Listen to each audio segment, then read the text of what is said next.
깨닫기 위해서는 몽중일려, 숙면이 오매일려가 되어야 깨달을 수 있는지요? 오매일려는 깨달음의 필수 조건인지요? 이 선불교 전통에서 보면 행주자화일려, 어묵동정일려, 몽중일려, 숙면일려라고 해서 이런 것들 굉장히 중요시합니다. 물론 모든 선불교 전통이 아닙니다. 이런 전통이 있습니다. 이건 뭐냐 하면 어떤 수행의 상태가 연속적으로 이어지는 걸 굉장히 중요시하는 겁니다. 그러니까 처음에는 걷거나 서 있거나 앉아 있거나 누워 있거나 이럴 때 수행의 상태가 일정하고, 그 다음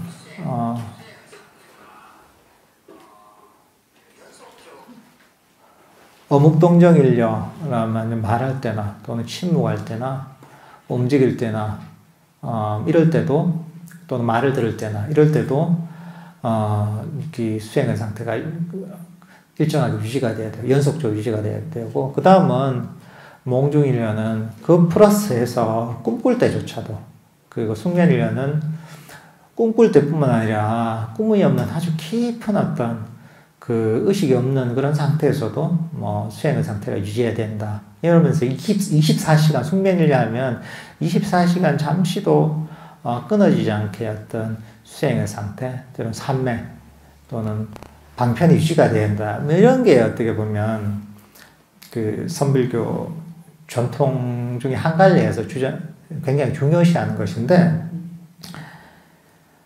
이것도 굉장히 이제 깊은 경지력의 수행을 통해서 엄청난 수행을 이룰 수 있는 경지이긴 한데, 원래 초기 불교 그 석가모니 부처님께서는 이런 얘기를 하신 적이 없습니다. 사실 석가모니 부처님이 숙면일려를 갖춰야 깨달음이 얻을 수 있다. 깨달음이 이룰 수 있다. 이렇게 얘기하신 적은 없습니다. 오히려 어떤 이 삼매에 있어서는 상당한 차이점이 있습니다. 이 선불교 쪽하고 초기 불교, 석가모니 부처님께서 직접 얘기하신 그런 삼매는 상당히 차이점이 있습니다. 여기서 얘기하는 이런 어떤 일려를 강조하는, 여기서는 연속성을 강조합니다. 연속적으로 유지되는 것. 그러니까 이제 이게 들고 나옴이 없다고 하는 거죠. 계속 되니까 이제.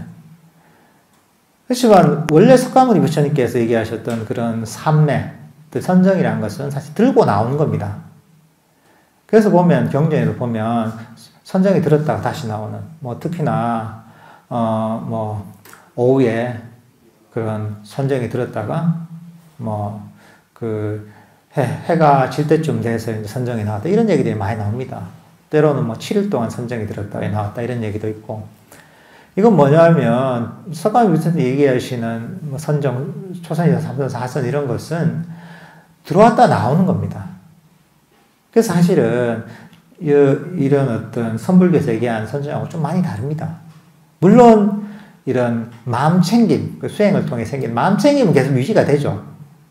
그렇지만 여기서 얘기한 삼매, 선정은 그대로 계속 유지가 24시간 유지되는 게 아닙니다. 석가모니 부처님이 들어왔다 나오는 겁니다. 이건. 그러니까 사실 여기서, 그래서 이 용어는 만약에 삼매다 이러지만, 선불교에서도 삼매라고 얘기하고, 석가모니 부처님 당시의 초기 불교, 근본 불교에서도 삼매라고 얘기하지만, 그 삼매라는 단어는 같지만 그 내용은 다릅니다. 그러니까 이거는 이 선불교에서 얘기하는 그런 어떤 나름의 깨달음의 기준, 선불교도 다 이렇게 얘기하는 겁니다. 선불교 중 한 갈래에서 얘기하는, 주로 이제 도노돈수를 주장하는 계통에서 얘기하는 도노점선도 다릅니다. 이게 그런 어떤 하나의 수행의 기준이고, 석가모니 부처님께서 가르치시는 기준은 또 완전히 다릅니다. 이게. 그러니까 그렇게 이해하시면 될 것 같습니다.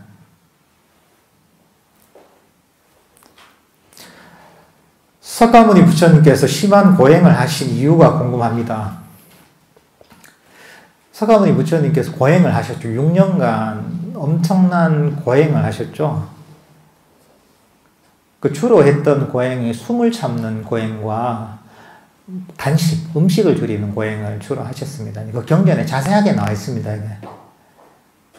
그래서 그 고행을 너무 혹독하게 하셔가지고 정말 이 해골밖에 남지 않을 정도의 모습이 됐죠, 나중에는. 그래서 그 모습을 잘 형상화해 놓은 게 뭐 여기저기 돌아다니는 고행상 사진을 보셨을 겁니다. 이게 파키스탄에 있는 라우르 박물관에 있는 그런 부처님, 석가모니 부처님 고행상인데,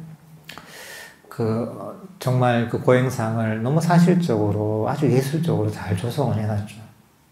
대단한 어떤 불상인 같은데요. 근데 이제 이 고행을 하신 이유는 뭐냐 하면, 바른 길을 몰라서 고행을 하신 겁니다. 석가모니 부처님께서 고행이 필요해서 하신 게 아닙니다. 길을 몰라서, 우리가 그렇잖아요. 우리가 갈 길을 모르면 가능성이 있는 모든 것들 시도해 본단 말이죠. 시행착오죠. 이것도 해보고 저것도 해보고 그런 과정에서 고행을 하신 겁니다.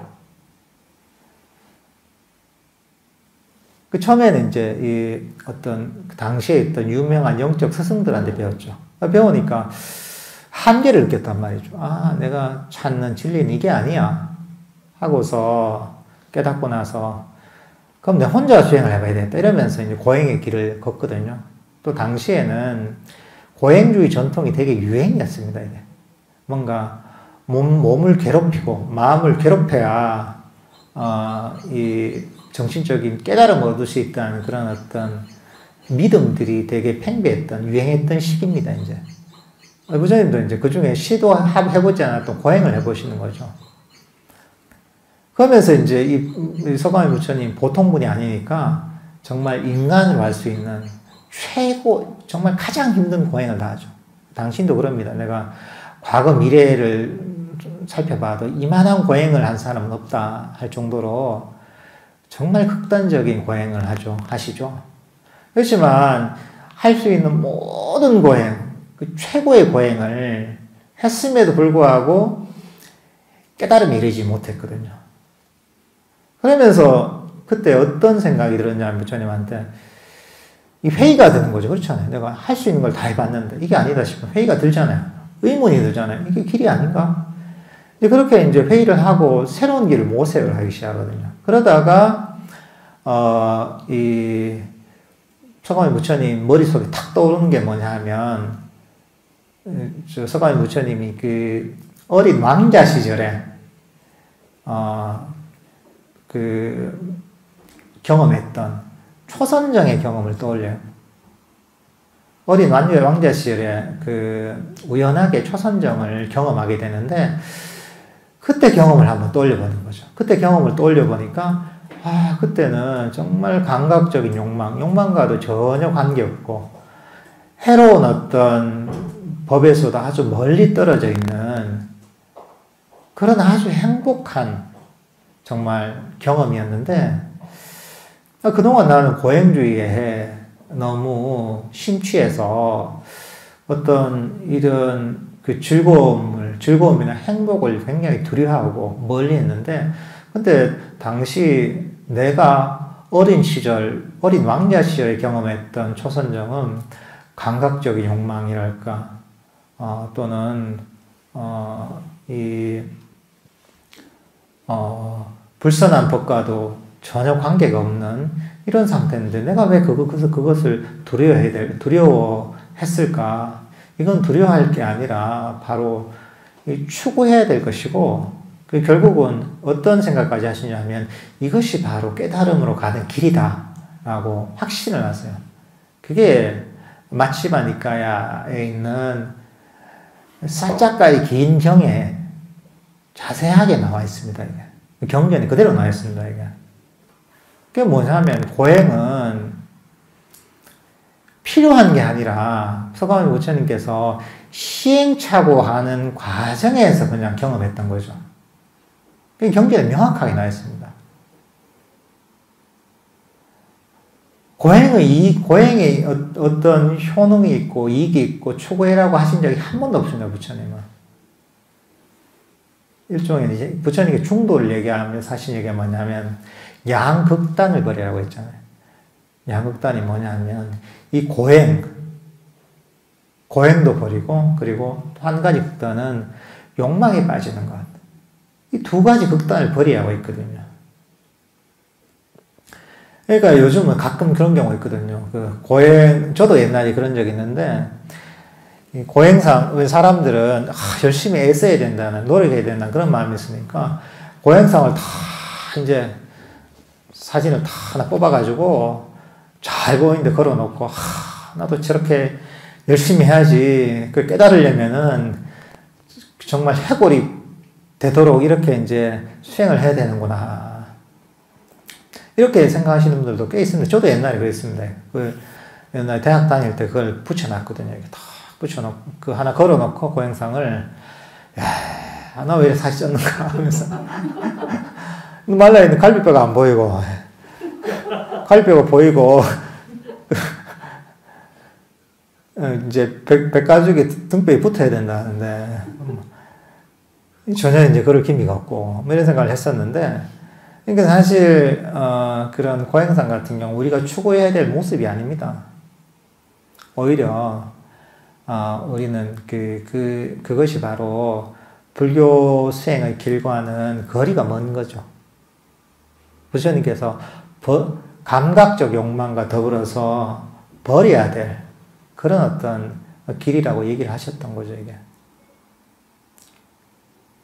그러니까 이제 고행에 대해서는, 그렇게 이해를 하시면 될 것 같습니다.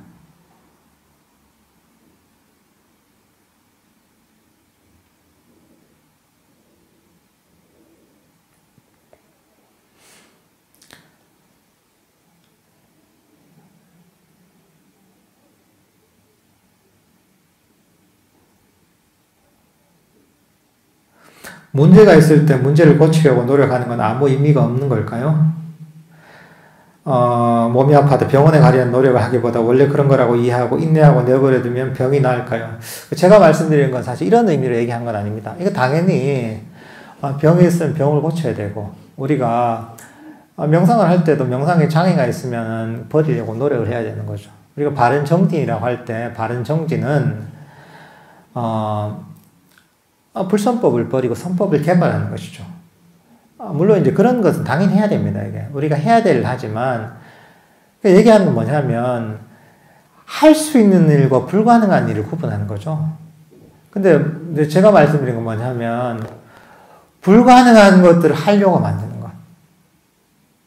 이런 경우가 많다. 이런 어떤 우리가 습관이 있다는 거죠. 벌써 결과로서 일어난 일을 바꾸려고 하는 것.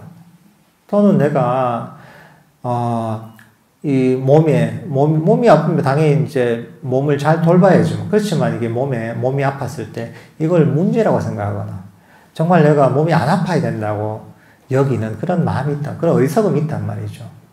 사실 그런 어떤 잘못된 정신적인 태도들을 고치라는 거죠. 해야 될 일 하지만, 잘 돌보지만, 그럼에도 불구하고 이건 내 뜻대로 100% 될 수는 없다는 걸 이해하는 거죠. 그리고 내 뜻대로 되지 않을 때, 그때 평화롭게 그 상황을 받아들이라는 거죠. 이게 어떻게 보면 이 지혜인 거죠, 이게. 아무것도 하지 않고 또는 그냥 있으라는 이런 얘기는 아닙니다.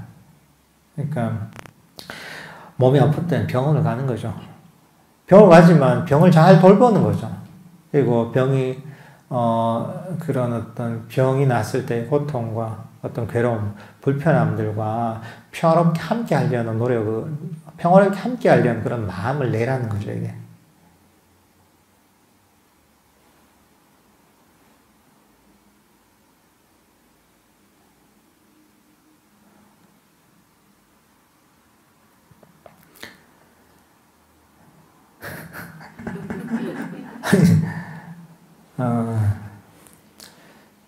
제 주변에는 서울대 가고 싶어서 군대도 미루고 사수해서 서울대 간 사람도 있는데, 스님은 왜 출가했는지 궁금합니다. 부모님 반대는 없으시는지 궁금합니다.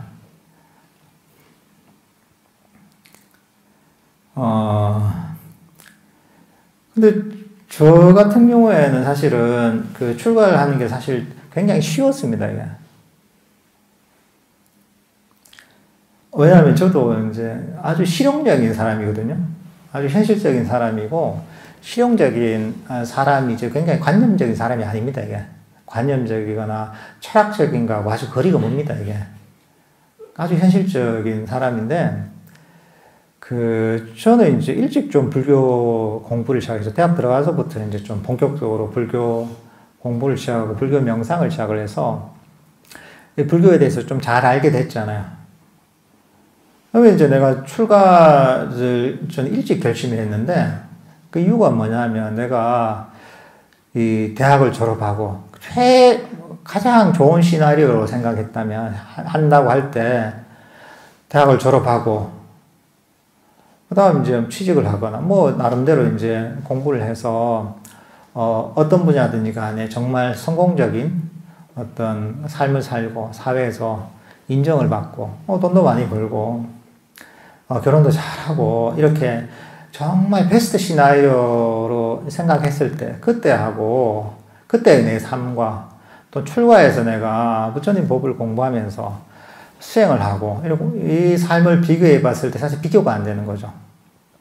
왜냐하면 내가 사회에서 아무리 성공을 해도 끊임없는 괴로움과 고통, 스트레스는 계속 갖고 있거든요. 그리고 거기에 대해서 전혀 그리고 다가올 늙음과 죽음, 그리고 현실적으로 경험하는 괴로움들에서 근본적으로 벗어날 어떤 전혀 이제 준비를 못하게 되는 것이거든요. 그 삶의 매몰이 되는 거죠, 이제. 한번 이제 세속에 발을 디뎌서 이렇게 한번 발을 딛다 보면, 어떻게 보면 그게 돌이킬 수 없는 그런 길로 접어든다는 걸 내가 너무나 잘 알고 있었거든요. 근데 이제 그것과 비교해서 출가를 해서 내가, 수행을 하고, 불교 공부를 하고, 이거는 어떻게 보면 부처님께 얘기하신 괴로움에서 벗어나는 마음의 평화를 찾는 이런 어떤 것들을 평생 할 수 있는 길을 선택하는 거잖아요. 그리고 이 세속에서는 내가 생계를 위해서 온갖 일을 다 해야 되고, 뭐 자신의 생계를 위해서뿐만 아니라, 뭐 결혼을 하면 가족들의 생계, 또는 부모님의 생계를 할까, 여러 가지 내 생계를 해결하기 위해서 엄청나게 애를 써야 된단 말이죠. 그러면서 내가 하고 있는 일들도 보면 이게 괴로움에서 벗어난 일하고 별 관계가, 어떤 일하는데 관계가 없단 말이죠. 근데 이제 절에서는 뭐 하고 있는 것도 내가 좋자고 하는 일인데, 괴로움에서 벗어나고, 마음도 평화로워지고, 뭔가 다음 생에도 좋게 태어나고, 그리고 또 이걸 또 남들한테 전해줄 수도 있고, 이거 뭐 나도 좋고, 남도 좋고, 다 좋은 곳인데, 여기는 밥도 주고, 옷도 주고, 집도 주고, 뭐 하니까 얼마나 좋아요, 이게. 제가 뭐, 이제 따져보니까 비교가 안 되죠. 예. 당연히 출가, 이렇게 되는 거죠. 그러니까 저는 개인적으로 고민은 안 됐죠. 너무 결정이, 차이가 너무, 뭐랄까, 이제 이쪽 길과 세속의 길과 출가의 길을, 비교해 봤을 때, 너무 이 차이가 많이 나는 거죠. 출가하는 길이 세속에 있는 것보다 너무나 좋기 때문에, 너무나 이익이기 때문에 출가를 하지 않을 수가 없었죠. 부모님들이 약간 다들 좋아하시는 부모님, 제 이해를 잘 못하시니까.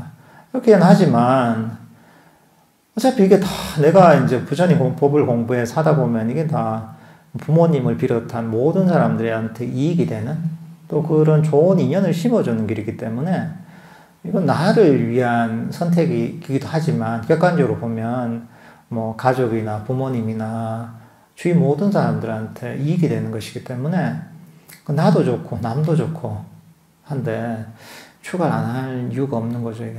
몰라서 못 하는 거죠, 이걸, 사람들은. 제대로 이해를 못 해서. 근데, 제대로 이해를 하면은, 출가하지 않을 수가 없습니다, 이게.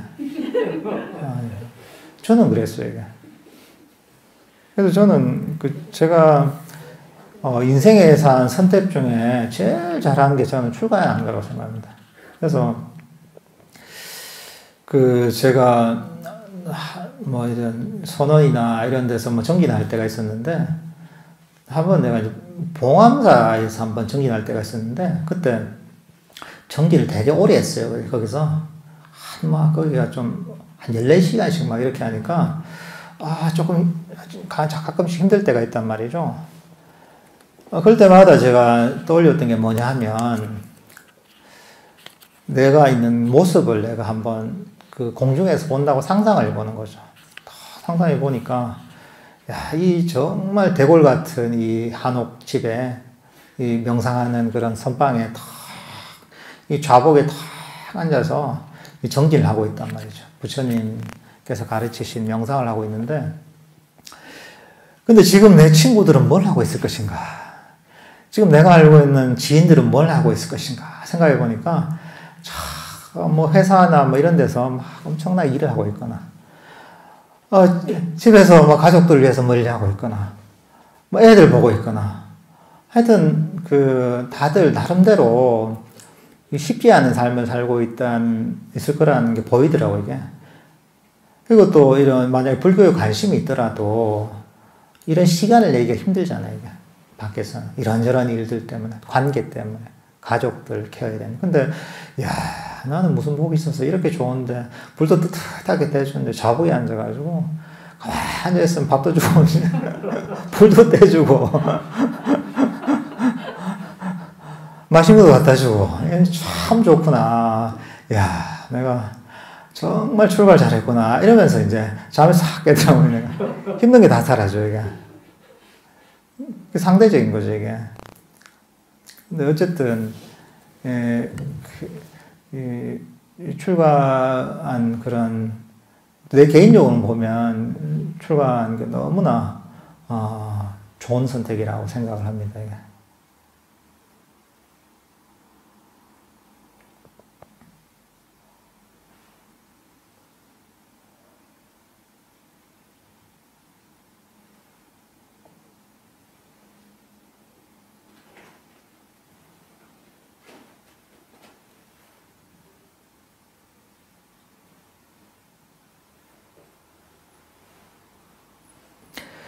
이제 한번 마지막으로 그럼 어떤 상황에서 화가 날 상황이 있다? 여러 가지 상황 때문에. 이럴 때 화가 나는 건 어쩔 수 없지 않느냐. 물론 화가 나죠. 이제 우리가 중생이기 때문에 이 화를, 만나게 할 수는 없죠. 이게 이상한 건 아니면 당연한 겁니다, 이게.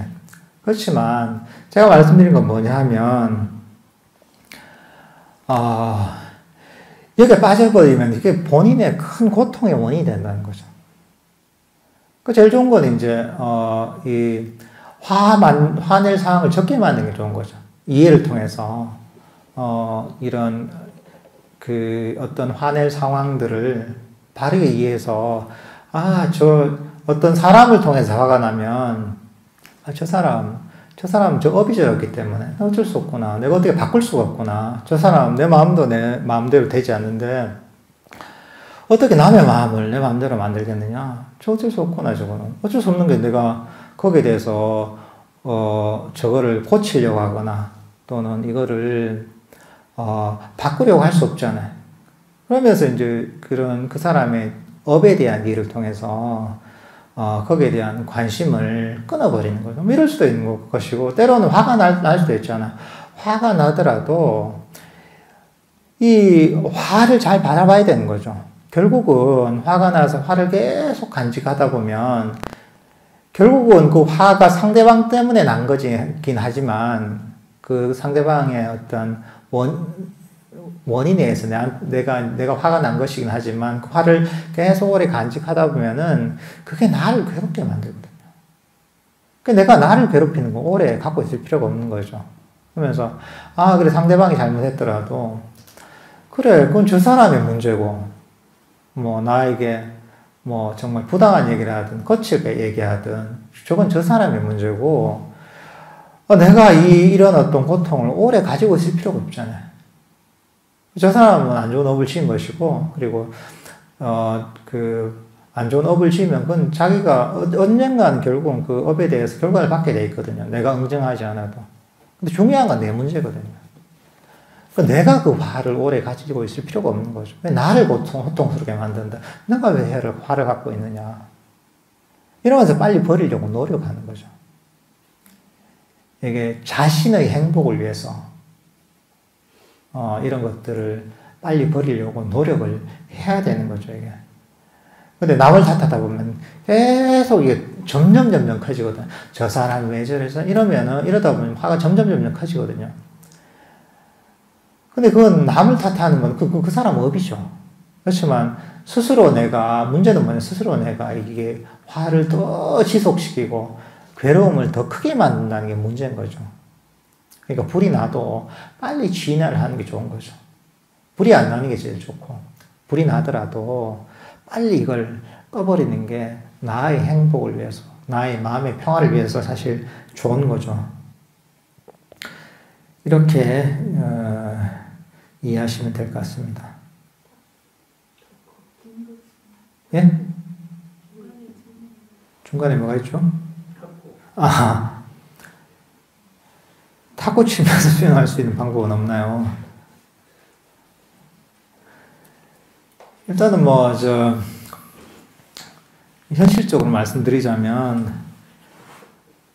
탁구 치는 시간 이외에도 시간이 많습니다. 그러니까, 탁구는 재밌게 치시고, 탁구 칠 때는, 탁구 정도는 즐겨도 됩니다, 이게. 이제, 내가 버린 시간이 많거든요. 버린 시간이 많을 때, 그때 이제 명상을 하시면 되고, 탁구 칠 때는 즐겁게 그냥 탁구 치십시오, 이제 그냥. 예. 그리고, 정말 탁구 치는 시간도 내가 아껴야 될 시간이 되면, 스스로 탁구를 안 칠 겁니다, 그러니까. 그게 별로 재미가 없어가지고. 그러니까, 탁구 치고 싶을 때는, 탁구 그냥 재밌게, 즐겁게 치시고, 탁구 치는 시간 이외의 시간이 날 때, 그때 시간을 잘 활용을 해서 명상을 하시면 될 것 같습니다. 예.